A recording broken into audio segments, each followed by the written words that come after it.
All right, thanks for tuning in. I'm Dave. This is the Real Music Observer, observing real music in real time for real people, just like you right there, and just like me right here. I want to talk about Greta Van Fleet again. Uh, I just, I'm really. Is this like a conspiracy against music that you can listen to? Um, Seriously, because here I'm gonna do a little sort of example because I listen to a lot of different music. I got this album. This is a local blues band. All right, I bought this on my own. I decided that I wasn't going to reach out to the band and say, hey, a lot of times they'll say, hey, I'll do a video if you send me an album.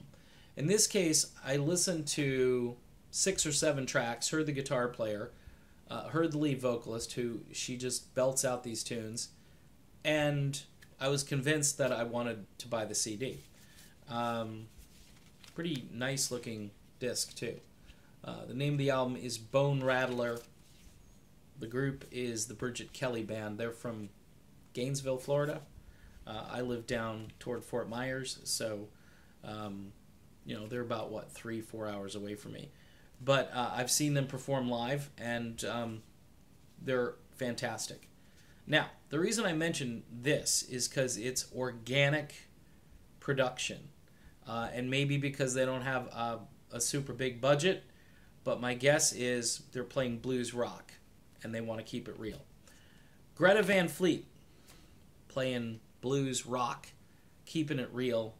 A lot of people will pigeonhole that style of music and say, well, it was more of a 70s thing.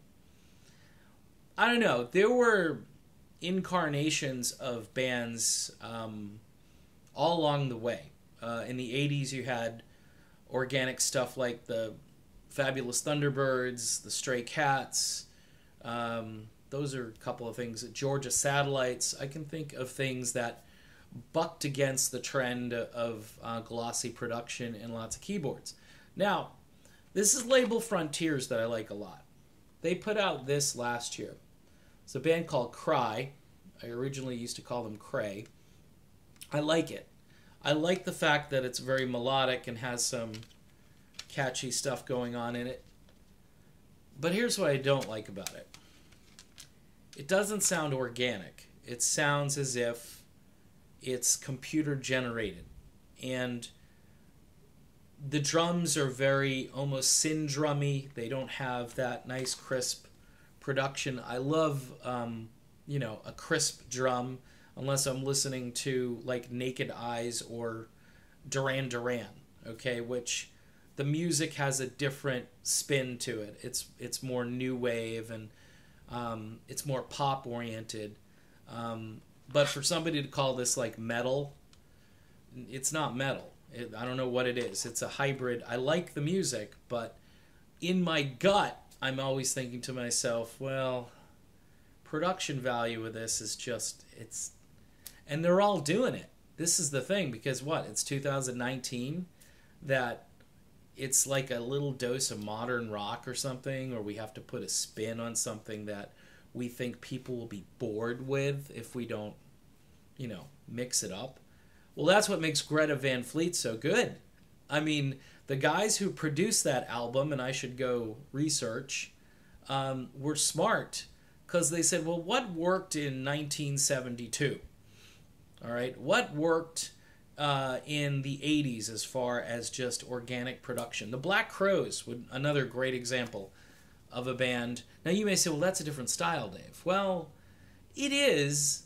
It is technically a different style, but the way the music is produced, okay, like Black Sabbath is a heavy metal band with maybe a dose of blues, especially in the early days, but the production was always just, organic drum, bass, guitar, and you didn't need compression, you didn't need any special effects, you just needed to hear the music. That's why Greta Van Fleet's new album is a winner, Anthem of the Peaceful Army. You're the One is the #1 song right now on mainstream rock radio stations, and they're playing that nice 4-minute piece of champagne next to probably 3 or 4 songs worth of skunk beer, you know. But hey, you'll hear Greta Van Fleet, and maybe the skunk beer listeners will hear it, and they go, "Oh, what's this? This is wow, I can really hear the guitars." It's an acoustic guitar song.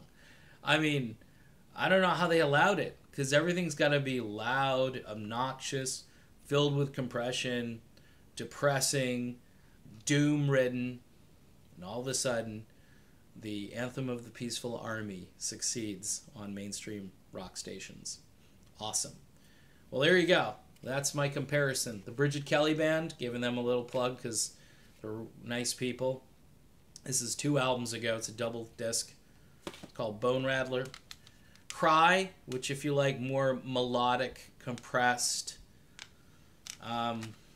somewhat predictable, but good in its own right.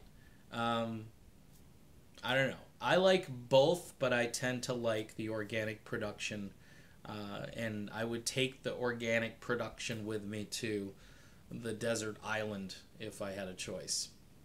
All right? So, done with this video. Another reason Greta Van Fleet is winning, because they're good, and the producers were smart. See you soon.